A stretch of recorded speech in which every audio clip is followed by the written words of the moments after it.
Bien, muy buenas tardes a todas y a todos. Les mando un cordial saludo desde Sevilla y, por supuesto, agradezco la invitación a este sexto Congreso de Educación y Extensión Universitaria, en el cual, pues, nuevamente tengo el honor de participar con una humilde contribución que espero que, bueno, pues que sirva para la reflexión, que sirva para el estudio y sirva, pues, para seguir trabajando en el ámbito de la tecnopedagogía, en el ámbito de la innovación docente. Bien, pues agradezco a las autoridades por haberme invitado, a los comités de científico y organización por haber organizado este evento y también por haber querido contar conmigo nuevamente. Y les ofreceré a continuación una ponencia que lleva por título La tecnopedagogía en el marco de la innovación docente, y vamos a hablar sobre los ciclos de mejora y también sobre otro concepto novedoso que son las ciberaulas. Bien, bueno, yo me presento, soy Cristóbal Torres Fernández, soy profesor de universidad, trabajo concretamente pues, en varias universidades, Universidad de Sevilla, Universidad Pablo de Olavide, Universidad Internacional de La Rioja. Soy también codirector del Grupo de Investigación, Tecnología Educativa y Experiencias Lúdicas y presidente de la Red Iberoamericana de Investigación Educativa, a la cual pues hago extensible la invitación por si alguien quiere pasar a pertenecer a la red y sumarse a los proyectos que podemos ir organizando en un futuro próximo. Bueno, pues os comento el índice que he preparado para la presentación de la conferencia. Vamos a hablar sobre algunos interrogantes sobre innovación educativa, que siempre me gusta empezar pues, con una primera toma de contacto sobre algunos aspectos conceptuales. Luego trabajaremos la innovación y la innovación educativa, retos de la innovación educativa, tendencias de innovación educativa en el ámbito universitario, las competencias del docente innovador e investigador, los ciclos de mejora en la docencia universitaria, una experiencia innovadora, que son las hiperaulas, y procederemos con las conclusiones y con el cierre de la conferencia. Bueno, pues cuando yo estaba preparando esta conferencia, me hacía una serie de preguntas, una serie de interrogantes sobre los cuales es importante reflexionar, ¿no? Estamos trabajando, por ejemplo, el primer interrogante es sobre qué entendemos realmente por innovación educativa y cómo se diferencia de una mejora educativa tradicional, porque hoy en día pues, estamos haciendo innovaciones educativas, estamos cambiando, estamos transformando las instituciones de educación superior y, por tanto, hay innovación docente, hay innovación educativa. Pero claro, también es muy importante preguntarnos sobre qué evidencia existe sobre el impacto de las innovaciones educativas en el rendimiento académico y el desarrollo integral de nuestros estudiantes, porque cuando nosotros hacemos innovaciones educativas buscamos no solo capacitar al profesorado para que lleve a cabo la transformación o la innovación educativa, sino que también buscamos que tenga un impacto en nuestro alumnado, que tenga un impacto en nuestros estudiantes. Otro de los interrogantes que me gustaría también abordar o hablar sobre él a lo largo de la conferencia es si las prácticas innovadoras están diseñadas para reducir las brechas educativas o podrían acentuarlas, ¿vale? Porque hablamos de inclusión, pero es verdad que algunas prácticas innovadoras, si no las llevamos a cabo de manera correcta, pueden ser contraproducentes y tener resultados que no son los esperados o los hipotéticos que al principio nos fijamos. Y el último interrogante que me gustaría compartir es cómo se puede capacitar o cómo se puede preparar al cuerpo docente, a las profesoras y a los profesores, para que sean capaces de iniciar un proceso de liderazgo y adoptar prácticas innovadoras en el propio contexto aula. Porque, claro, nosotros podemos innovar, pero para innovar nosotros necesitamos unas herramientas, necesitamos unos recursos, necesitamos una formación, una capacitación del profesorado y, por tanto, tenemos que capacitar, dotar de herramientas necesarias a los docentes para que puedan llevar a cabo estos procesos y generar esa ansiada o deseada transformación social. Tenemos que tener en cuenta de que hay que diferenciar entre dos conceptos fundamentales. El primero de ellos es innovación como un concepto más genérico en el que hablamos de un proceso en el cual queremos introducir ideas o queremos generar un nuevo producto que vamos a testar, que vamos a implementar, pero también podemos ofrecer nuevos servicios, enfoques, metodologías que pueden ser de creación, de nueva creación, o pueden ser mejora de los que ya existen, porque realmente los enfoques metodológicos pues muchas veces decimos que estamos trabajando en una cuestión actual, pero realmente pues nos estamos enfocando en algo que ya existe y que estamos transformando y estamos adaptando. Es un proceso que implica creatividad y que, por supuesto, implica una traslación de la teoría a la práctica. Por tanto, tenemos que aplicar desde el punto de vista práctico esa innovación con un objetivo que es el de generar mejoras y ventajas competitivas, ¿no? Cuando iniciamos un proceso de innovación, lo que queremos es enfocarlo hacia la mejora. La innovación se puede manifestar en muchos ámbitos, ¿no? Yo en mi caso y mi grupo de investigación, pues trabajamos la innovación tecnopedagógica, ¿no? Innovación del uso de la tecnología aplicada a la educación, pues para resolver algún tipo de problemática que tengamos, hacer frente a algún reto, si hay alguna necesidad emergente, pues tenemos que darle una respuesta o mejorar, por ejemplo, pues la efectividad o la eficiencia de diferentes procesos, ¿no? Claro, la tecnopedagogía ahora está en auge, máxime porque hemos pasado una pandemia en la cual nos ha obligado a formarnos y a capacitarnos desde el punto de vista tecnopedagógico, con lo cual se está generando mucha innovación educativa, mucha innovación docente en este ámbito. El segundo concepto que me gustaría abordar es el de innovación educativa. Ya estamos aterrizando, le estamos dando un apellido al concepto de innovación, que es el de educativa, con lo cual la innovación educativa es un proceso que nos indica que tenemos que implementar a través de una serie de pasos, de fases, pues nuevas ideas, métodos, estrategias o tecnologías, pero las tenemos que aplicar al ámbito de la educación. Es decir, tienen que tener una conexión con las instituciones educativas de cualquier nivel. Pueden ser de nivel inicial, de nivel intermedio, de nivel avanzado, de nivel universitario o superior. ¿Y cuál es el objetivo? Pues mejorar la calidad de los procesos de enseñanza y aprendizaje.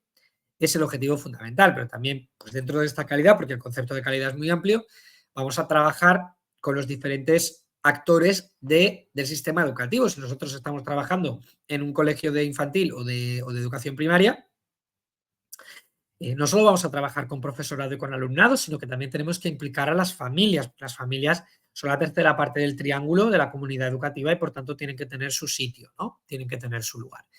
Ya cuando avanzamos hacia la educación superior, pues es verdad que el papel de la familia se va reduciendo de forma proporcional al nivel que van alcanzando los estudiantes. Cuanto mayor nivel alcanzan, es una proporcionalidad inversa. Cuanto mayor nivel alcanzan, pues menor implicación tienen los padres. Eso es algo que es comprensible, ¿no? En la universidad ya los padres no están prácticamente implicados directamente, ojo, pues es verdad que las familias muchas veces se están apoyando ahí desde atrás y yo, por ejemplo, pues sin mi familia no habría podido llegar a ser profesor de universidad. La innovación puede abarcar pues una amplia gama de cambios. Generalmente, nosotros cuando innovamos en tecnología educativa, pues lo que hacemos es introducir algún tipo de herramienta o algún tipo de tecnología avanzada y eso nos permite generar procesos de mejora. Pero también podemos hacer estudios sobre currículo. Podemos trabajar sobre el currículo o crear ambientes de aprendizaje que vayan más enfocados, por ejemplo, pues hacia la inclusión o hacia la participación y hacia la implicación de los estudiantes o de, por ejemplo, el profesorado. Claro, cuando nosotros hablamos de innovación educativa tenemos que centrarnos en tres dimensiones fundamentales. La didáctica, la curricular y la tecnológica. La didáctica es una dimensión que se enfoca pues, en los procesos de enseñanza-aprendizaje. Pues, por ejemplo, vamos a evaluar algún tipo de proceso de enseñanza-aprendizaje. Vamos a hacer una evaluación inicial, una evaluación continua, una evaluación final y para ello, como cada estudiante va a ir a un ritmo, pues vamos a tener que personalizar los aprendizajes, los ambientes de aprendizaje. Vamos a utilizar herramientas muy variadas. Por ejemplo, pues yo para enseñar o para centrarme a lo mejor en trabajar un contenido determinado, pues puedo utilizar un documental, un vídeo, puedo utilizar una infografía, diferentes productos científicos. La segunda dimensión es la dimensión curricular. La dimensión curricular se refiere al currículo, se refiere a los elementos didácticos que configuran los procesos de enseñanza-aprendizaje. Y también se refiere a la colaboración que tiene que haber entre docentes y estudiantes, porque recordemos que los docentes no pueden o no deben, en mi caso yo diría no deben ir independientemente de los estudiantes, sino que un proceso de enseñanza-aprendizaje es un proceso en el que tiene que haber un acompañamiento por parte del docente o de la docente a los estudiantes. Aquí hablamos de que debe haber una flexibilidad curricular, ¿de acuerdo? No podemos trabajar un currículo que bueno, pues que sea el mismo currículo para todo el mundo, sino que tenemos que hacer adaptaciones, tenemos que hacer procesos de individualización, porque podemos tener estudiantes que requieran alguna atención a la diversidad determinada y que por tanto haya que hacer algún tipo de adaptación curricular, didáctica o metodológica. Y la tercera dimensión es la dimensión tecnológica. La dimensión tecnológica se refiere a la innovación a través del uso de las tecnologías, que tenemos varios conceptos, como el de tecnología de la información y la comunicación aplicada a la educación, que es el famoso concepto de TIC, pero también tenemos tecnología del aprendizaje y del conocimiento, que es TAC, o tecnología para el empoderamiento y la participación, que sería TEP. Todos estos enfoques que están ahora en auge, que se están trabajando mucho, pues lo que quieren es utilizar la tecnología para iniciar procesos de mejora. Y, por ejemplo, pues aquí sí que podemos dar algún ejemplo, como por ejemplo, las aulas equipadas con computadoras nos permitirán reducir la brecha digital o el acceso a recursos, a materiales que los estudiantes, si no tienen, pues no pueden acceder. Y yo hablo desde una perspectiva muy cómoda porque estoy en España, pero a mí me consta que en Cuba hay serias dificultades con los apagones. Algunas veces es complejo conectarse con Internet, porque además yo he tenido el privilegio de vivir alguna temporada en Cuba y he podido estar en todo ese entramado que algunas veces pues, me ha costado un poco, pero sí que es verdad que pues, al final uno innova y crea y sale adelante, ¿no? Y además, a mí la sociedad cubana me parece que es muy valiente, que está muy preparada para sortear todos los obstáculos y siempre sale victoriosa, por eso pues, salen adelante este tipo de iniciativas, este tipo de congresos y podemos compartir nuestras producciones allá en el país caribeño. Bien, como ejemplos de innovación, pues me gustaría poner algunos, por ejemplo, en tecnología en el aula, yo generalmente, bueno, pues suelo trabajar con el uso de herramientas más físicas, más de tipo hardware, pero también trabajo con software, ¿no? Pues vamos a trabajar algunas herramientas que nos permitan interactuar con, bueno, pues con los estudiantes, con el resto de profesoras, profesores, pero ya no solo enfocadas a los procesos de enseñanza-aprendizaje, sino también a los procesos administrativos del día a día. En cuanto a metodologías pedagógicas, pues implementación de enfoques como el aprendizaje basado en proyectos, el colaborativo, el flip classroom. Evaluación continua, pues estamos trabajando con muchas técnicas de evaluación, ¿no? Yo, por ejemplo, hay una que se llama Aditiopedia, Aditio App, anterior Aditio App, con 2D, que nos permite generar rúbricas y otro tipo de herramientas de evaluación, con lo cual es muy interesante. Pero no podemos olvidar el importante papel que tiene la inclusión y la diversidad y, por tanto, tenemos que generar programas y estrategias que permitan que nadie se quede atrás y que, por tanto, pues aquellos estudiantes que tengan algún tipo de necesidad específica de apoyo educativo, alguna NEAE, pues puedan incluirse dentro del proceso de enseñanza-aprendizaje. Y finalmente me gustaría cerrar con el ejemplo de desarrollo profesional docente, pues porque los docentes estamos continuamente reciclándonos profesionalmente, capacitándonos profesionalmente, porque realmente pues, necesitamos estar al día, a última hora, sobre los avances que hay en diferentes cuestiones, sobre todo la tecnología educativa. Bueno, como la ponencia es grabada, no puedo hacer esta actividad, pero me gustaría dejarla porque, bueno, pues si alguien se motiva y quiere hacerla, no aquí porque no la puedo monitorizar, pero por si quiere tomarla como referencia, generalmente preparo a través de la herramienta Mentimeter una escala de tipo Likert, de totalmente de acuerdo, totalmente en desacuerdo, y bueno, pues les pido a la audiencia que me acompaña que valore estos ítems en base a si están más de acuerdo o más en desacuerdo, ¿no? Como no lo podemos hacer, pues continuamos y si alguien se anima, pues puede utilizar Mentimeter para replicarlo en alguna de sus clases. En cuanto a retos de la innovación educativa, pues aquí yo señalo 5 grandes retos, que además son retos que también se viven mucho en el Caribe, porque además yo me he inspirado en mis intervenciones en México para generar esta diapositiva, para generar estos retos, que se podría decir que son retos compartidos también en Europa. En primer lugar, incrementar los resultados de aprendizaje transformando la enseñanza-aprendizaje para que sea más participativa y motivadora.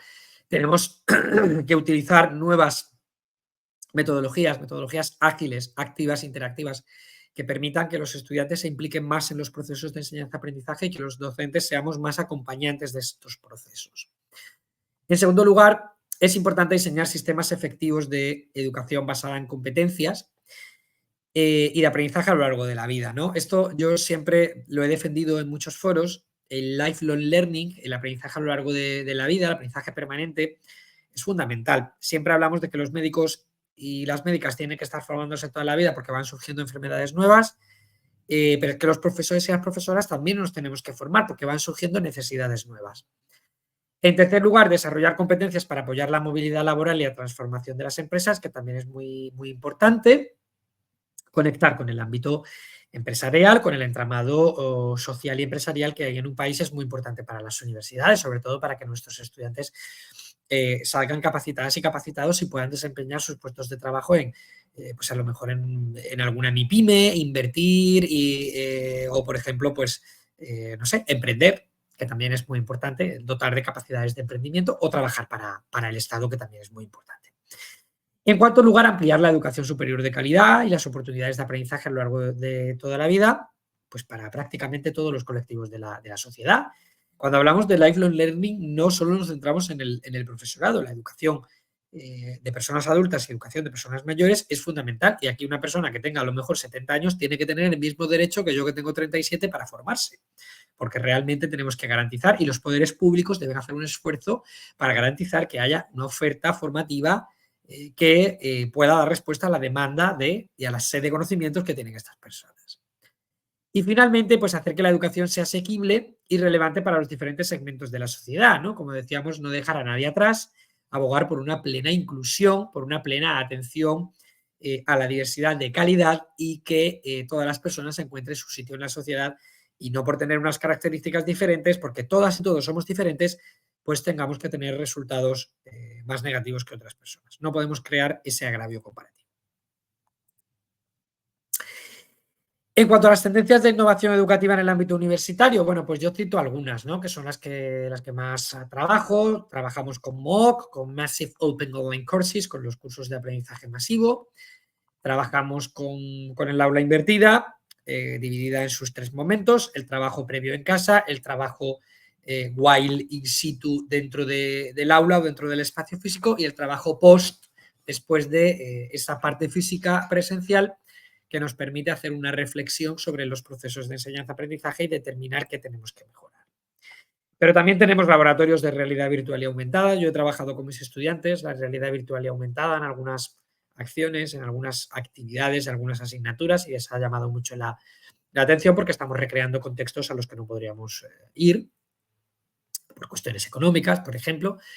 El aprendizaje orientado a proyectos, y aquí hago la diferencia con aprendizaje basado a proyectos porque algunos autores ya están empezando a utilizar esta concepción, y para no confundirlo con el ABP de aprendizaje basado en problemas, pues siempre opto por poner aprendizaje orientado a proyectos, que también es muy práctico y que nos permite pues también generar proyectos que se puedan implementar en un futuro.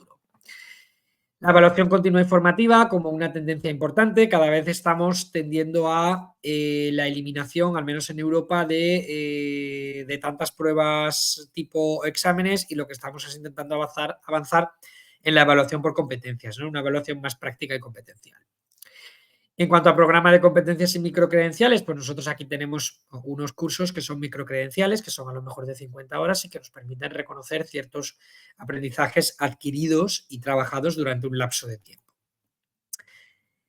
No podemos obviar la importancia que tiene la inteligencia artificial y el análisis de datos, ¿no? Y cada vez estamos trabajando de mejor forma con la inteligencia artificial.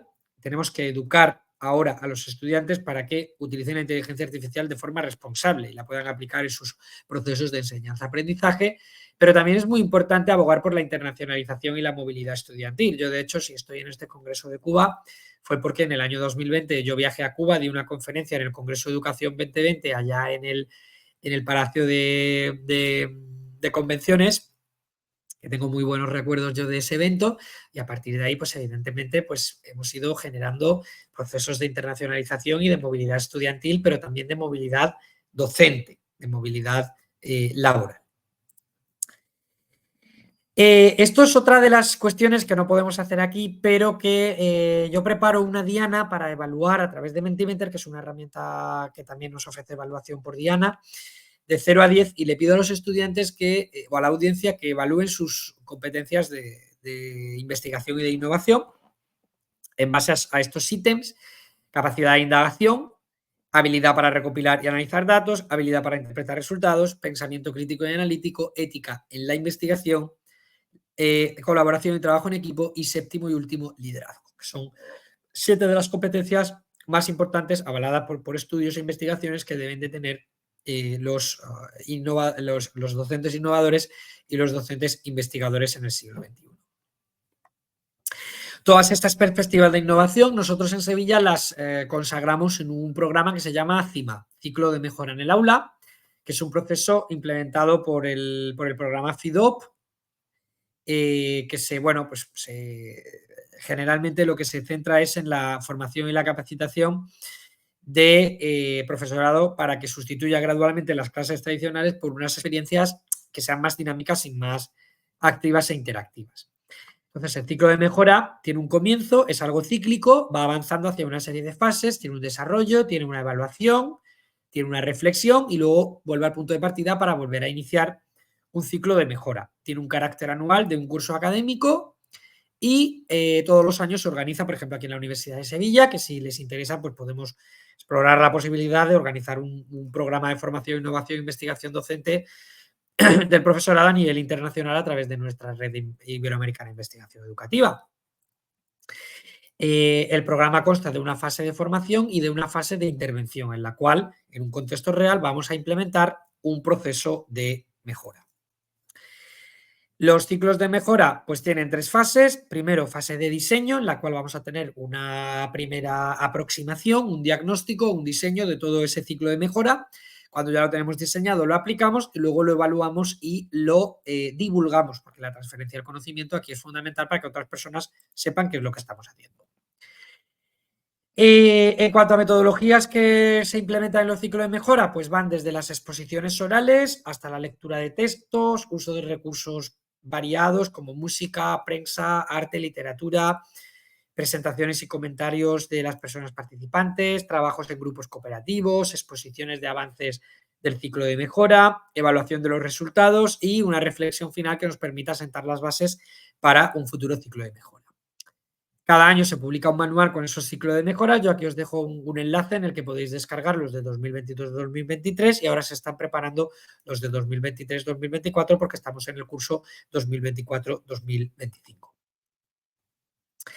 Y finalmente me gustaría compartirles un recurso también que son las hiperaulas, que es un concepto innovador que combina el uso de espacios flexibles que tenemos, que podemos utilizar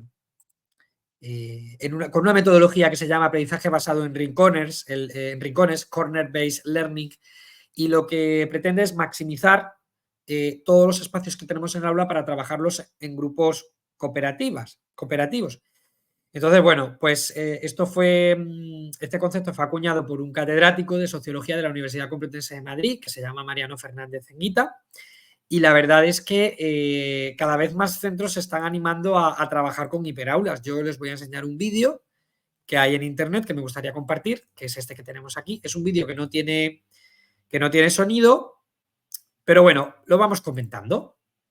Pues aquí tenemos un hiperaula separado en diferentes, separado algunas veces por barreras que son ciertamente móviles, otras son fijas, en este caso son fijas.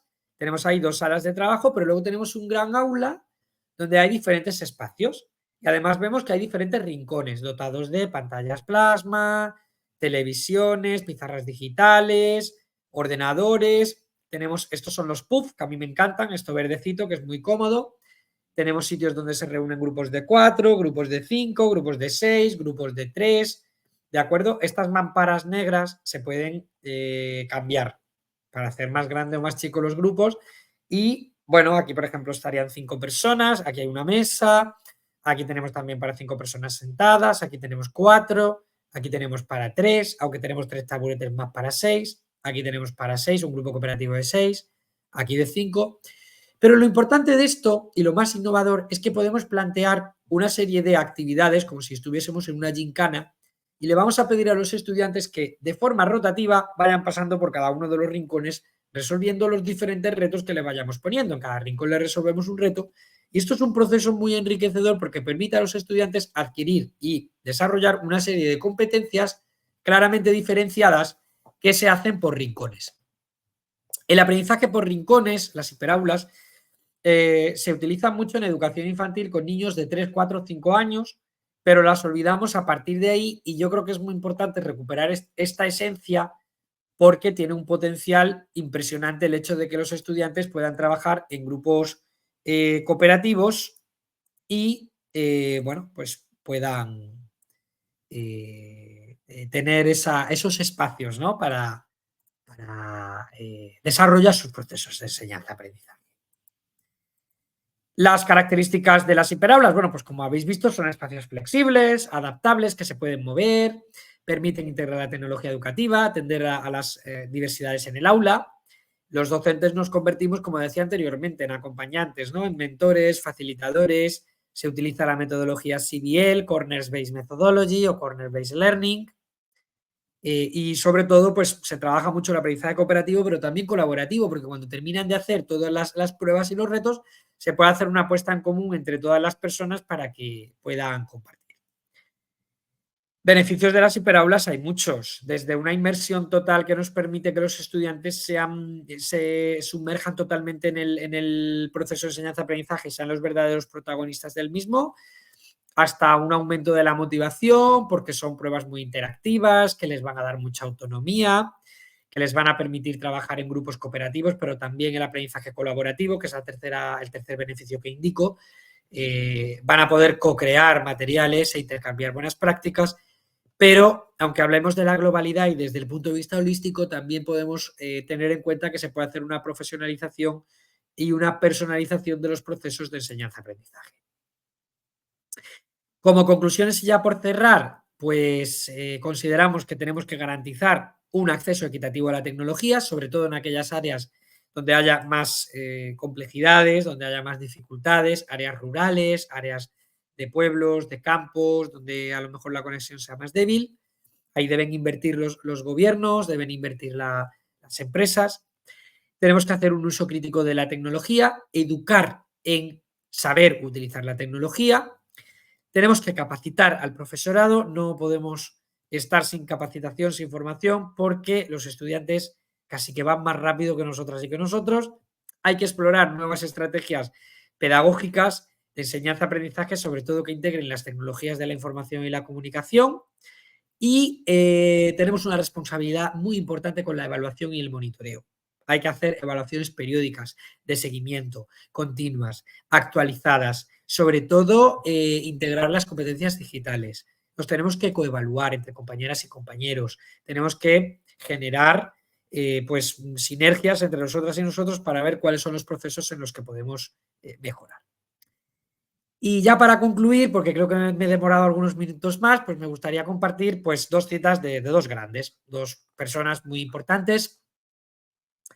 Por supuesto, de Paulo Freire, que a mí me encanta y siempre intento compartir algo de este filósofo brasileño, de este pedagogo. Tiene una cita que dice que cambiar es difícil, pero es posible. Es verdad que muchas veces no queremos salir de nuestra zona de confort porque no sabemos sobre qué tierra vamos a pisar y a lo mejor si son arenas movedizas nos podemos hundir un poquito, pero si vamos acompañados de más personas, esas personas, si ven que nos hundimos, nos van a sacar a reflote.